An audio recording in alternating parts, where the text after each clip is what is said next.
এঁচোড়ের রায়তা আগে কখনো খেয়েছো? না খেয়ে থাকলে ওয়েলকাম টু রান্নাবাজি। একটা বেশ কচি কাঁঠাল নিয়ে ভালো করে খোসা ছাড়িয়ে ঠিক এই রকমভাবে মোটা আর চওড়া করে কেটে নেব। এবার এই কাঁঠালের টুকরোয় মেশাবো খানিকটা নুন আর হাফ চা চামচ আদা রসুনের পেস্ট।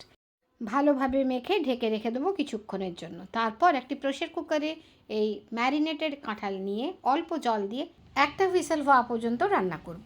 গ্যাস বন্ধ করে ঠান্ডা হতে দেবো। সেদ্ধ হওয়া এঁচোড় সাবধানে প্রেসার কুকার থেকে বের করে নিয়ে একটি প্লেটে রেখে দেবো।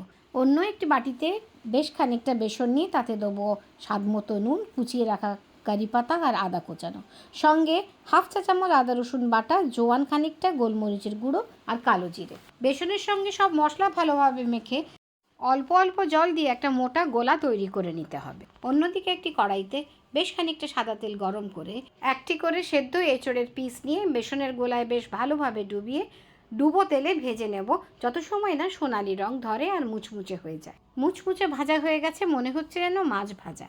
এই অবস্থায় ডাল ভাতের সঙ্গেও খেতে দারুণ লাগবে।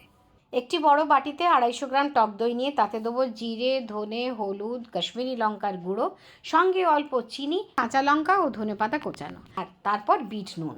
সব মশলাকে দইয়ের সঙ্গে বেশ ভালোভাবে ফেটিয়ে নেব। এই পর্যায়ে নুন চেখে নিতে হবে। এবার একটি তড়কা প্যানে 1 টেবিল চামচ ঘি গরম করে তাতে দেবো 2 চিমটি হিং আর সর্ষে, জিরে আর শুকনো লঙ্কা।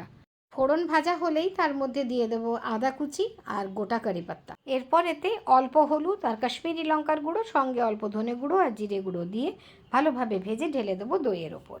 ফোড়ন দইয়ের মধ্যে ভালোভাবে মিশিয়ে নেব। সার্ভ করার ঠিক 5 মিনিট আগে ভাজা এঁচোড়ের টুকরোগুলোকে দইয়ের মধ্যে ভালোভাবে ডুবিয়ে খানিকক্ষণ ভিজিয়ে সার্ভ করতে হবে।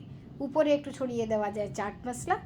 খেয়াল রাখতে হবে সার্ভ করার সময় যেন এঁচোড় বেশ মুচমুচে থাকে। একবার বানিয়ে ফেলো, টেস্টের গ্যারেন্টি আমার। ভিডিওটা সেভ করে নাও আর তাদের সঙ্গে শেয়ার করো যারা একটু ইউনিক রেসিপিস খেতে পছন্দ করে। স্বাদে গন্ধে দুর্দান্ত আর জিভে জল আনা এই রেসিপি পোলাও, ভাত, রুটি, লুচি সবার সঙ্গেই ভালো লাগে। ভালো লাগলে ভালোবেসে একটা লাইক আর কমেন্ট আশা তো করতেই পারি।